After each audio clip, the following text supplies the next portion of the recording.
Hello and welcome to Building the WMS Business Case 2021. I'm Bob Trebilcock. I'm the Editorial Director for Supply Chain Management Review, and I'll be your moderator for this event, which is being brought to you by our friends at Softeon. Joining me today are Dan Gilmore, Amit Kirpalani, and Rick McDole. Dan is the Chief Marketing Officer for Softeon. Amit is the Senior Director of Technology at enVista, and Rick is a Senior Project Manager at enVista. Before we get started, a few housekeeping items. If you haven't done so already, I'd like to remind you that attendees are invited to download today's presentation. Just click on the resource icon on your screen. And remember that this is an interactive event. If you have a question for any of our panelists, feel free to submit it as you listen to the webcast. If we don't get to all of your questions, we'll forward them to Dan, Amit, or Rick, who can get back to you by email. Now to today's webcast. Let's face it, after nearly 50 years in the marketplace, warehouse management systems are a mature technology. Yet, the WMS market continues to experience growth as a variety of market and business factors have led to high levels of new WMS adoption.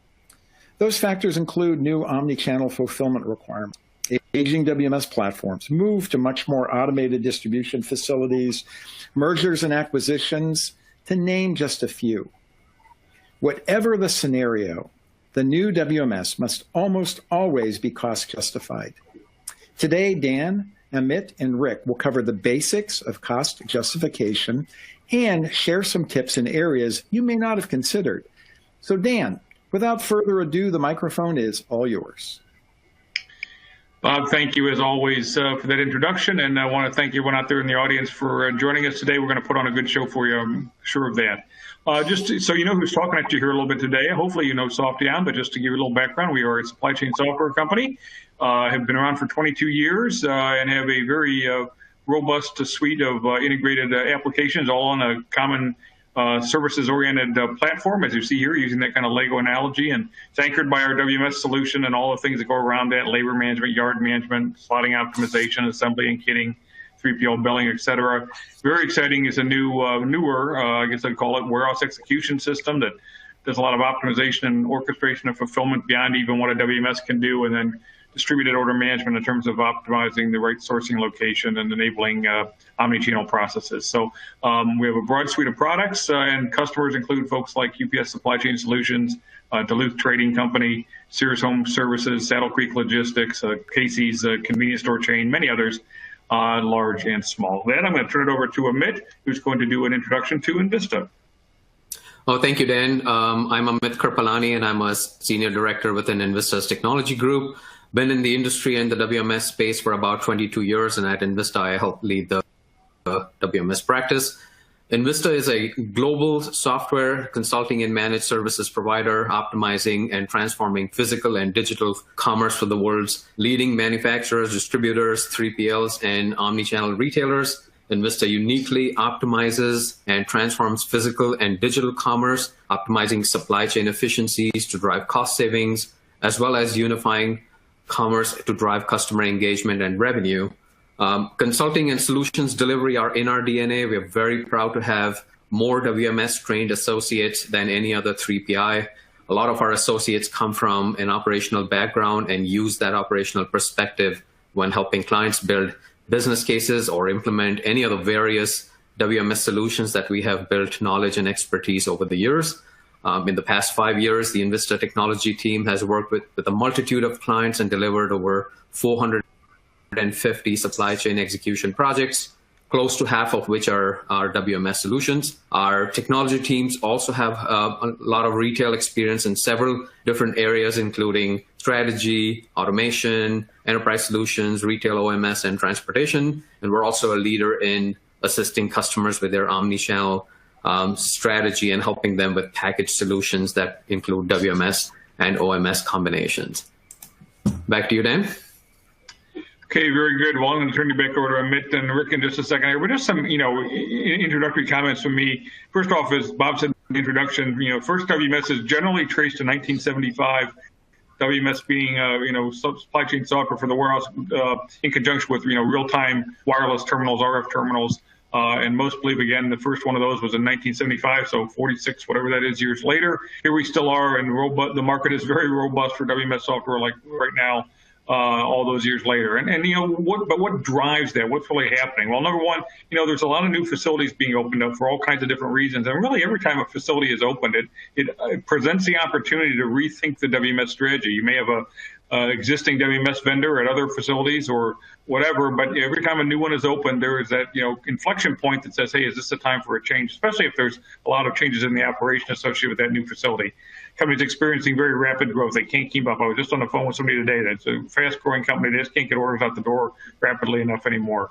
You're making significant changes in your logistics strategy. You're consolidating facilities, two different types. One facility does one kind of processing, another. You're going to put them together. You need a new WMS to support that. You want to significantly increase DC automation. There's a lot of that going around. The existing, a lot of interest in automation, obviously, and a lot of companies have WMSs that just aren't fit to really integrate with that automation, and hence they need something new. Distribution costs rising and percent of sales. Certainly that's happening a lot with the e-fulfillment and e-commerce, et cetera, et cetera. You get the idea. And moving to a cloud is another important dynamic that's going on here. But the point, as Bob said, you almost always you have to have a business case scenario to support that. But what the business case looks like really can vary a little bit based on which of these kind of categories you fall into. And towards the end of the presentation, I'm going to give you some additional examples of that. And so with that, just, a couple of things to note. First off, from my view, functionality drives ROI and potential savings, right? What are the capabilities you're going to add, and how are those going to reduce your costs or provide some other benefit that's going to go into a business case development? And so, what's the kind of the obvious points from that, but yet often not well considered is, are those capabilities that you need to drive the ROI fully available in the WMSs for which you are considering? And sometimes that doesn't, the linkage between the ROI functionality and what's actually in the WMS is, I got to say, sometimes a little bit lost. And second, then, are you going to actually deploy those capabilities? I will tell you, there's a lot more folks talk about cross-docking and tasking or leaving than actually implement cross-docking and tasking or leaving. And things like slotting optimization, labor optimization, what is going into the total picture of how you're going to get the savings? And then are you going to acquire and deploy those in your WMS, if not at the beginning, at some future point in time?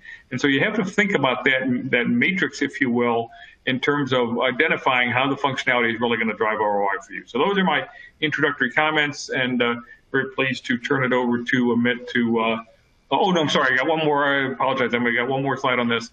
I always talk about the quick smell test. Certainly the folks at enVista, maybe even yourselves, with any little bit of help, you can very quickly just do kind of a rough test and say, is this got a chance of paying for itself? Does this have a chance of getting the ROI? And usually you can come to that conclusion very quickly. Don't waste time on a project that's just not going to have any chance of paying itself back. If you have a reasonable shot, then that's where you develop the expertise, or you get experts like enVista to help you figure that out. So with that, I am now going to turn it over to Amit to take you through some trends and drivers in WMS, as well as the meat of the rest of the presentation on business case development.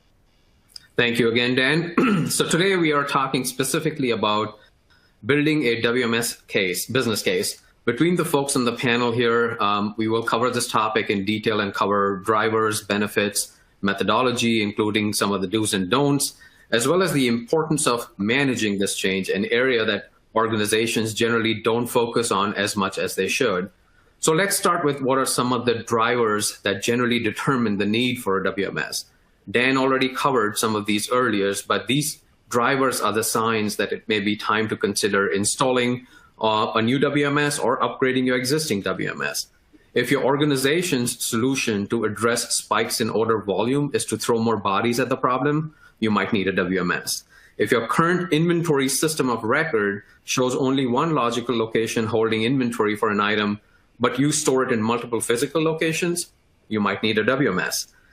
If your picker makes multiple trips to the same location to pick the same item across multiple orders, you might need a WMS. If your sales team has limited visibility to warehouse inventory and generally orders more or less than optimal quantities, you might need a WMS. I could go on and on, but you get the point. WMS systems have matured significantly over the past 4 decades, and making a business case for a WMS becomes a lot easier when your organization is dealing with cost-prohibitive and inflexible legacy solutions that come with limited performance data tracking, drive suboptimal processes, are hard to scale or respond to the rapid changes in the marketplace, or simply do a poor job in providing omnichannel support, which is the richer shopping experience retailers want to provide to their customers. In most cases, the WMS solution also enables a strategic vision of the company, including getting rid of old hardware and moving to the cloud. So there are plenty of drivers that create a need for a WMS for organizations to effectively respond to the rapidly changing market needs and to continue to stay competitive or gain a competitive advantage in the marketplace. So what are some of the benefits and savings opportunities that come with a WMS? Well, there's quite a number of them, but let's focus on a few key areas for today's discussion. WMS really is one of the keys to transforming a supply chain. For me, real-time visibility of inventory down to the warehouse location and the pallet level is extremely key for an operation and enables the level of effective decision-making that is nearly impossible without a WMS. Companies that do not have a WMS use manual tracking approaches like spreadsheets, which are significantly more time-consuming and error-prone, and also translate to a lot of labor spend. Having real-time visibility of your inventory will allow you to make better decisions on inventory levels, as well as will help significantly reduce a lot of the non-value add time spent in key operational areas like put away, replenishments, and picking. Reduced or optimized inventory levels also result in reduced overall transportation costs, which is an added benefit. WMS solutions have matured significantly over the past 4 decades, and any tier 1 solution comes with the ability to configure complex business rules. Organizations now have the ability to use these systems to automate most of all of their customer or carrier requirements into these WMS solutions, whether it is in terms of customer-specific FIFO rules or packaging and labeling requirements or any other value-added services as an example. This level of automation of business rules not only allows companies to get it right for their customers all the time, but more importantly, reduces the reliance on what is typically referred to as tribal knowledge within the warehouse workforce to get these customer requirements correct. Getting these orders right for the customer with the help of these automated business rules results in more accurate and on-time shipments, less returns, which also relates to labor savings, as well as high customer satisfaction ratings and minimal reliance on this tribal knowledge, making the new associates as well as the existing associates equally productive. Along the same lines of automating business rules for the client, mature WMS solutions are also highly configurable in the areas of optimizing the operational tasks within the warehouse. Batching warehouse transactions and interleavings are great examples of capabilities of a mature WMS that results in huge labor savings opportunities that would be nearly impossible to realize without these solutions in place. Reducing the number of picks by batch picking across multiple orders on a wave significantly reduces the amount of travel time within the warehouse, making users more productive, reducing the cost per piece if that's the KPI being tracked, or increasing the pieces per hour processed. Interleaving is another labor savings capability of the WMS that looks at the priority of a task, the proximity and permissions of a user, and manages the tasks for the user with the ultimate goal of reducing or eliminating any deadheading in the warehouse, which again results in tasks being completed most optimally and results in more productive users. In the last couple of years, the WMS vendors have also been focusing a lot on developing and integrating AI tools with the WMS to take decision-making, task management, and prioritization within a warehouse to a whole new level, resulting in better utilization of workers as well as better order fulfillment rates. Another area of benefit is the ability of a WMS to create the visibility of the associate's performance and transactions. WMS solutions do a great job of tracking all the detailed tasks performed by the associates within the warehouse and can provide accurate data on direct versus indirect labor spend. It can also track and report on the user's performance at a task level that can then be used to measure how a user performs relative to the allotted task times, and could then result in identifying training opportunities to further enhance productivity. Enhanced inventory accuracy is another huge benefit that comes from implementing a WMS solution. There are tremendous adverse impacts of not having inventory be accurate in the warehouse, and could result in missed picks or unproductive travel or missed shipments that impact the bottom line of the business and the overall customer satisfaction. The inventory management tools that come with the WMS allow for the creation of a structured cycle counting program that ensures that and enables better inventory accuracy and helps eliminate the need for a physical inventory, which is generally very time consuming and also expensive. So those were some of the key benefits and savings opportunities of a WMS, but there are plenty more that can be extracted from areas like Dan mentioned, improved cross-docking, optimal doctor assignment as an example, better wave management, and using dashboards to enable effective decision-making, to name a few more. All right, moving on. So now that we have covered the drivers and the benefits of a WMS, let's switch our focus to determine how we should prepare for building a business case for a WMS solution, including what some of the do's and don'ts are to keep that in mind during this process. In preparing for a business case, much like preparing for any other project, it is important to have a clear approach and methodology that guides the development of the deliverable. A business case is developed to outline information on the why, the what, the how, the who, and the how much necessary to decide if it is worthwhile making that investment. As one is preparing to develop the business case, it is important to start identifying the available sources and to gather the data relevant to outlining each of these areas above. The why generally relates to the objectives, the benefits, and the limitations. Why does the business need a WMS? What problems are we trying to solve that we have not been able to solve effectively so far? What benefits can we expect with implementing a WMS in terms of reduced cost, increased productivity, and revenue generation? What are the drivers of contributing to the need for this solution? What is the goal? And how will the project support this business strategy? The what generally relates to the scope, the impact, the interdependencies of the project, as well as the options. It is important to define what is in scope. It is also important to define what is not in scope. Will the solution be implemented in one or multiple DCs?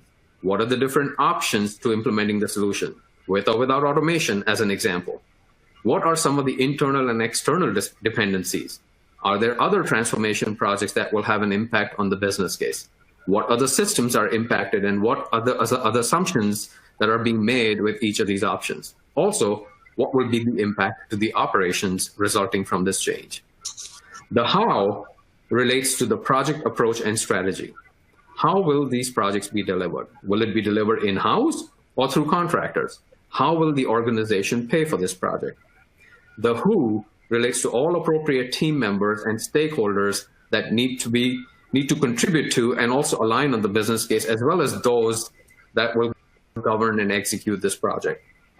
The how much answers the most anticipated question of how much the project will cost for each of these options in the business case. It compares the project cost against the forecasted benefits, forecasts the cash flow, return on investment, and the total cost of ownership. So as you can tell, there's a lot of information that needs to be compiled to develop a well thought through business case, and defining these requirements, identifying the data sources and the people that will need to be interviewed, as well as identifying the KPIs and metrics that are important to the client, along with developing the resource plan and timeline, is part of the prep work that goes into developing the business case. A quick tip on developing a good business case is to always be mindful of your audience. A good business case is one that is interesting, clear, and concise, can clearly demonstrate the value and benefits the project will bring to the business, is free from conjecture and minimizes jargon, and can clearly describe the vision for the future. With that said, I'm going to hand it over to Rick McDole to talk about building the value proposition. Rick? Thanks, Amit. So the steps that we're going to want to take to build out the business case are going to look like this. First of all, we want to start by thoroughly mapping out current business processes, do a deep dive and identifying gaps. We want to understand any current gaps that are harming productivity and resulting in additional cost. We need to define relevant performance metrics that we're going to use, and we need to establish what those metrics are for our current state and operations. Then we'll define our future state performance targets, and we'll establish what the value is, the dollar value of the performance gains that are represented by those changes in metrics. We want to define what functional requirements, what specific functionalities are required to close the gaps between our current state and where we want to be in the future. Then we'll evaluate the potential systems and technologies that are available to address those gaps, develop cost of ownership for our solutions, and match those up against the dollar value of our expected benefits over time. And at that point, we can prepare our go-forward plan. Now, these are some sample numbers from a previous implementation. We use cost per shipped unit here. It's a very common metric, and it's a lot of times it's the most directly relatable metric for executive management. I mean, the bottom line is we need to understand, we want to know for every unit we push through a distribution operation, how much cost have we added to that piece? We'll break it out by functional area. We're going to use a bottom line CPU number, cost per unit number, but we want to be able to address specifics of where we expect to see what savings. And this breakdown of labor costs needs to reflect how you look in your operation, how you look at your operation, direct and indirect labor, and the way that you look at productivity and costs. Here we'll project expected future state values for those same metrics and what the anticipated cost savings is. Now, this is going to be based on a combination of benchmarking and experience. And there's a wealth of information available in terms of benchmarking from solid, credible sources through internet research. So this is going to take you a little bit of time, but you'll be able to get all the benchmarking information typically that you will need.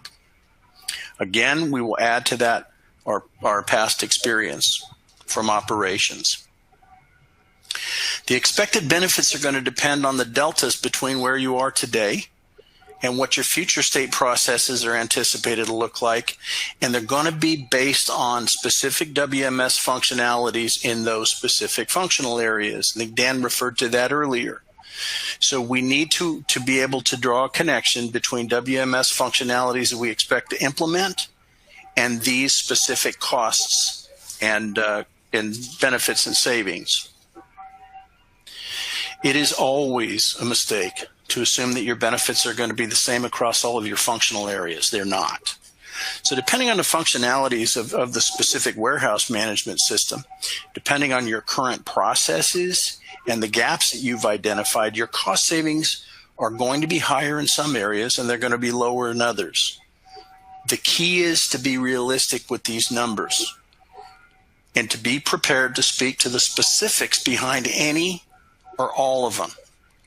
You should be able to tie the detail of these savings to specific WMS functionalities that are planned to be implemented. Outside of direct and indirect labor, there's going to be some other tangible and intangible benefits and savings. So reductions in things like damages, perishable loss, shrink, all of these have a tangible monetary value. We can calculate them without a tremendous amount of difficulty, or estimate them without a tremendous amount of difficulty. Reduction and elimination of physical inventories based on a solid cycle counting program are important not only because of the immediate cost of physical inventories, but Amit referred to this as well, also in terms of eliminating the operational disruption and the potential customer service impacts of physicals. Now, for non-tangible savings, we can develop some estimates, and you may well want to do that, but be aware that estimating quantifying non-tangible savings can drive a lot of questions, a lot of controversy, and sometimes the details of these can become a distraction. So we can all agree that that improving your customer service levels, shortening your order cycle times, these sorts of things absolutely have a monetary value. We may not always agree on how we quantify them. So you absolutely want to discuss these. They're important factors for making a business case. You may or may not decide to put numbers behind those, depending on how you perceive your individual audience. KPIs are going to be specific to the individual organization, but here's some common ones that I think we've all seen and that most companies use. So, days of supply on hand, inventory accuracy by location or by item, dock-to-stock flow times, units per hour, lines per hour, space utilization, cost per unit, cost per line, cost per order overall. Obviously, your order fill rates, shipped order accuracy by line or by order, and perfect order index, however we choose to quantify those in your individual environment. But you need to use KPIs that are meaningful to your leadership. And you need to develop the current state of the KPI, what that number is, and a realistic projection of future state values. And then here again, the impact of the individual KPIs is going to depend on the differences between your current state processes and the future state processes, and will be based on functionalities intended to be deployed in the future warehouse management system. Be prepared to answer the question, specifically what in the WMS functionality is going to drive this number up, and how is it going to do that?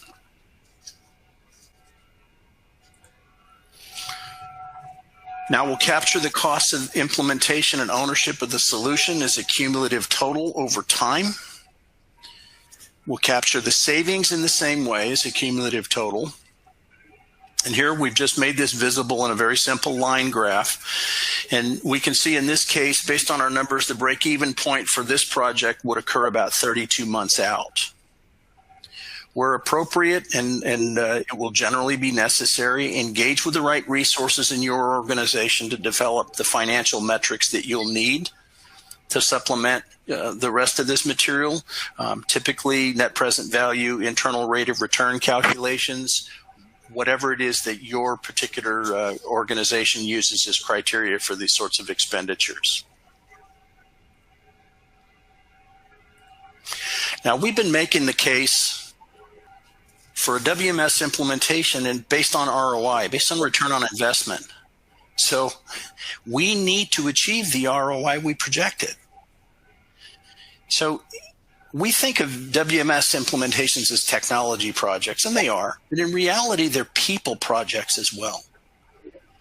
And all those savings that we're projecting from a WMS implementation, they're predicated on users quickly adopting and using a warehouse management system the way that we're going to train them to. So a key question that we should be asking is something that we've got to think about. What percentage of those expected savings can we expect to get simply based on installing and configuring the software?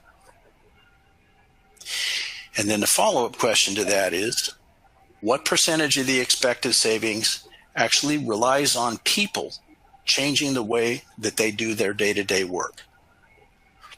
And internal research that we've done at enVista suggests that for a warehouse management systems implementation, that user or people-dependent portion of the return on investment is probably around 79%. 79%. And the terrible fact is that projects often fail to realize the expected benefits because they don't get that people-dependent portion of the ROI and the benefit. So we want to use formal change management, meaning a structured set of tools and a structured set of processes to guide people successfully through change. Every organization and every change is unique, so change management has to be customized and scaled to your needs. One size does not fit all here. We want to engage people from all levels in the company to make sure we're removing or mitigating the barriers to the change, and that people have the tools and the understanding to move through the transition to their new way of doing things rapidly and effectively, using the new system and the new processes. And we conflate sometimes training and change management, and that's a mistake. Training is one piece of change management, but it is only one piece of a larger whole. What do we get if we do an excellent job of managing change? First of all, we get reduced resistance to the change. We get less stress on the part of the people that are impacted by the change. We get significantly better results from training. So our people are going to retain and use the training knowledge that we give them a lot more effectively if we manage the change well. And we avoid some very predictable and common costs of badly managed change. Lower productivity, problems with morale, loss of faith and trust in the leadership. In many cases, absenteeism and attrition. We lose people. So at enVista, we consider formal change management to be as important a part of a WMS implementation as testing or training is. It's as integral to a WMS implementation as testing. And with that, I will hand it back over to Dan. Thanks, Rick and Amit, both some very obviously knowledgeable comments there, and I couldn't agree more on that change management issue, Rick. I think you hit the nail on the head there. So I'm just going to wrap things up here with just a couple other kind of considerations.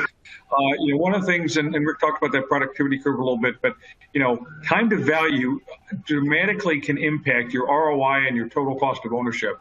And that has to do with how fast you go live. Do you really hit that go live date that you intended? And then how fast do you ramp up that productivity curve to first just get back to where you were, because usually there's a period of decline.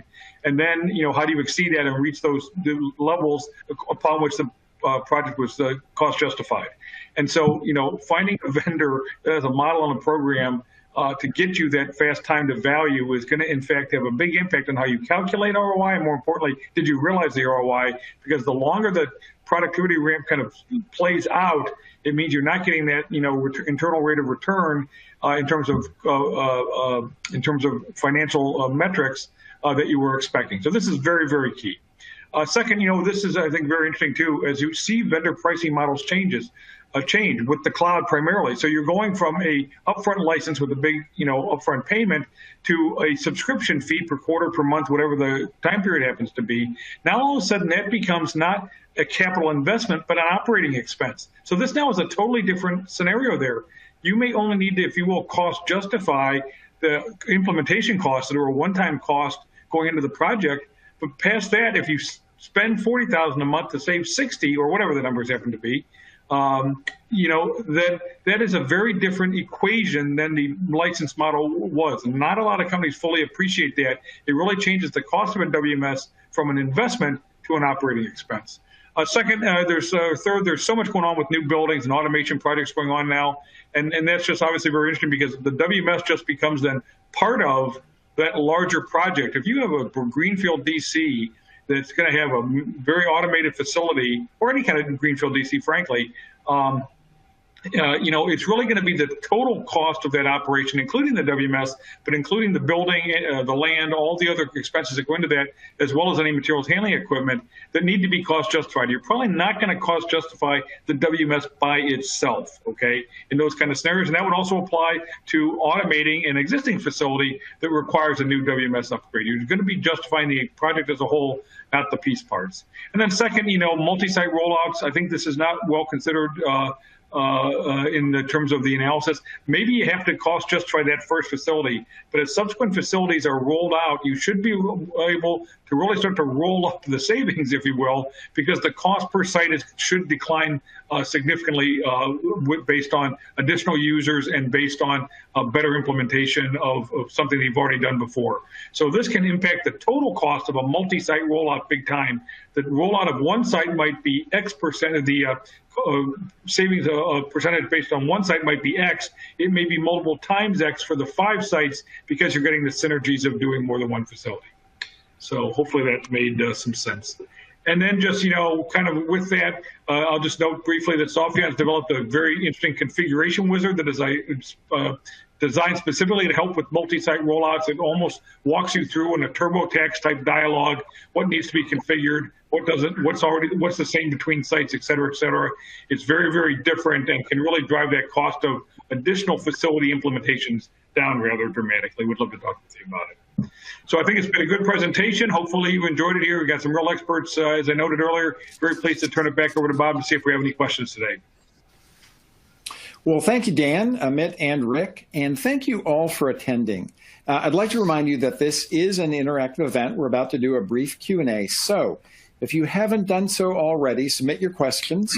If we don't get to all of the questions, we will send them to the presenters later, and they can respond back to you by email. So this first one can go out to any one of the 3. So we'll see which of you wants to take it.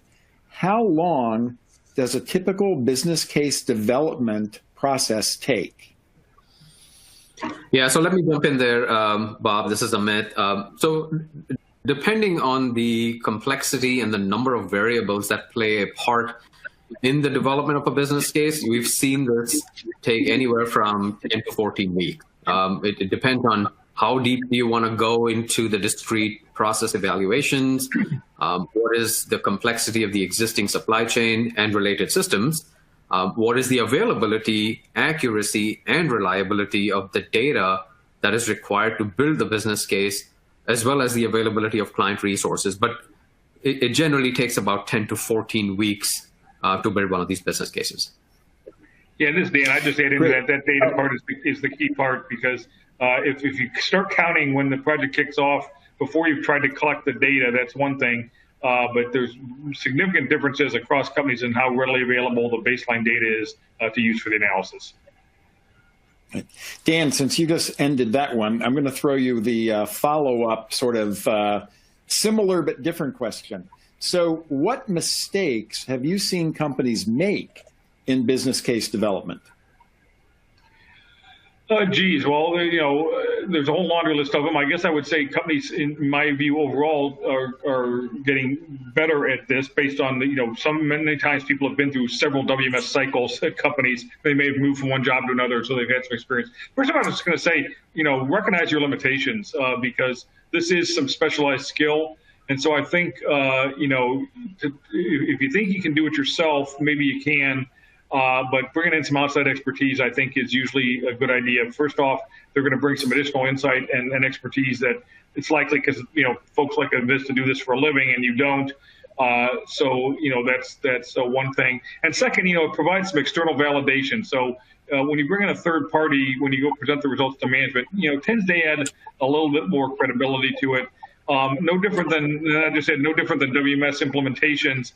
Can you really get the staff support that you think? So, this is typically not a full-time job for somebody, but they may be, supposed to be doing it 25% or whatever. And it's a relatively short period of time, as Amit said there, a couple, 3 months. The companies say, manager X is going to be available this percent of time, and he or she just simply can't devote the time to it, and it just drags out the whole process. So those are 2 common mistakes that I see. Great, thanks, Dan. I've got a couple of other business case questions here, but Rick, you talked about change management in your portion of the presentation. So I've got a question here about change management that I'm going to throw out to you since, again, this was part of what you were talking about. So everyone seems to understand that change management is important, but it's the thing that's often given little attention or short shrift in the hurry to get something out and going live. Why does that happen, and how do I avoid that problem? First of all, I think a lot of companies don't truly understand what the change management means. We have some sort of nebulous idea that, well, change management is training. I think I referred to that earlier. We think, well, change management is just about telling people, sending people to training, and teaching them what we expect out of them. And instead, really, change management is about understanding that doing this is a discipline. It's a specific area of expertise. It's a formalized set of structures and processes, and it is not about strumming a ukulele in front of a campfire. It is about quantifiable results. It's about discrete deliverables. It's about understanding what motivates people to get through frankly, the scary transition phase, the natural human resistance to change, and what we can do to mitigate that. Thanks, Rick. I think we have time for 3 more questions. So I'm going to throw one out to Amit, one to Dan, and then the last one is a free-for-all. So Amit, any tip, whenever we do a project like this, we got to get senior management buy-in, right? So Yep. Any tips for presenting the business case to top management? How do I get buy-in? Yeah. So I think one of the first things we need to do is understand what's important to them, right? So we need to do our research, do our homework, make sure that we understand what is important to them, what are some of the key decision factors that they would consider and would like to see when the business case is presented to them. We shouldn't get into too much detail with them, but we should have the details of the business case with us in case we're asked to get into that detail. So present a more concise version of it, but have the detail behind the numbers in case you're questioned. And then also important is to find a way to make them think about the business case more holistically than just focusing purely on the numbers. I think just reminding them about some of the intangible savings, like increased customer satisfaction or improve order cycle times, resulting from better inventory accuracy that are harder to quantify, like Rick said earlier, are important. May not be reflecting in the numbers, but we need to make sure that they understand that and focus on this holistically, not just on the numbers. This is Dan. If I could just jump into that real quick. I had a very interesting conversation with a CEO a number of years back now, but basically he said a project wouldn't get to my desk if it didn't have a positive ROI. So I'm expecting the numbers are going to, I'm paraphrasing here, but I'm expecting the numbers are going to be there. What I'm looking for is the passion of somebody that actually is going to be able to deliver these results and how it connects to my overall corporate and supply chain strategy. And I think sometimes, as Amit was kind of saying there, you get lost in the numbers. For the executive level, you got to focus on the big picture. And again, they know you're going to show. You wouldn't be there if you didn't have the positive ROI. How are you going to connect this to what the company's really trying to achieve? Hey, thanks, Dan. So Dan, this question goes to you, and then I'll do the free-for-all. One of the last things you talked about on those last couple of slides was related to rollouts to multiple sites. And that is often not fully considered in terms of the business case. Can you expand on that? Yeah, and I kind of talked about that a second ago, but I'll just to clarify. Typically let's say this obviously applies only if you're a multi-site network, whether that's 2 DCs or 20 DCs. But you're usually going to have to cost justify that first site. But you have a lot of one-time expense for that first site. So you have obviously all the configuration set up, all of that work that has to be done. You have any integration to ERP or financials or materials handling systems that have to be done. You have training materials that need to be produced. All of these kind of things, right, that either go away completely or are substantially reduced for the second, third, fourth, fifth, sixth distribution centers. Second, as most WMS providers, are priced in terms of users. Usually the price per user goes down as you add users. So as you're adding more users for the second site, the third site, the fourth site, whatever, your cost per user are going down. So what I'm saying is that in terms of the business case that is made for facility 1, if you have 5 facilities and you look at the numbers across those 5 facilities it could be a very powerful number, a force multiplier that really delivers some very big savings to the corporation because you're going to leverage what was done on the first site. Great. Last question. I'm going to ask each of you the same thing. I'm going to start with Rick, which means you get the advantage of going first. Whoever goes last has got to hope the other guys didn't come up with all the great ideas. Give me the one piece of advice to get this right. I'll start with Rick. Yeah, I think the first piece of advice is, first of all, get your data right? Be able to defend your assumptions and your numbers, and challenge yourself, challenge your own numbers, challenge your own assumptions, play devil's advocate with yourself. Imagine, question those as if you were seriously doubtful about this whole concept. And when you can pass those, then I think your numbers and your assumptions will withstand scrutiny. Amit, you're next, and then we'll finish up with Dan. Yeah, I know Rick mentioned the data pieces, which is very important, but I'd like to say that in order to get this right, we need to be very thorough on the WMS justification and also hammer home the pieces that are normally missed, which is the indirect impacts as well as the change management piece that Rick just mentioned. I think that those are important factors to ensure that we're getting this right. We've got to make sure that we provide specific examples. If we're trying to suggest reducing headcount, then we need to be able to explain and justify those details. That's how we're going to get it right. Okay. Thank you. Dan, the last word goes to you. Yeah, and I'm going to take a totally different direction. I learned this lesson a long time ago. If you can, and most times you can, buddy up with somebody in the finance department, not the person, not the CFO or whoever we're going to present to, but somebody else at a mid or level or higher level, and really work with them to understand how the CFO or the finance department thinks about approving these projects. And how, I'm sure there's published, internal to the company, internal rate of return or payback period or whatever it happens to be, but really get to understand how finance thinks at a deeper level.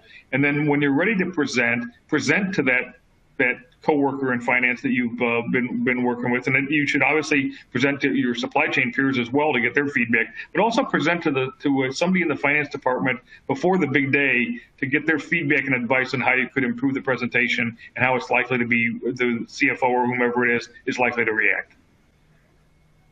Those are all three great pieces of advice, so thank you. That's all the time we have for today. I want to thank Dan Gilmore, Amit Kirpalani, and Rick Dole for a great presentation. Thank everyone for attending. And again, thank you to Softeon for making this webinar possible.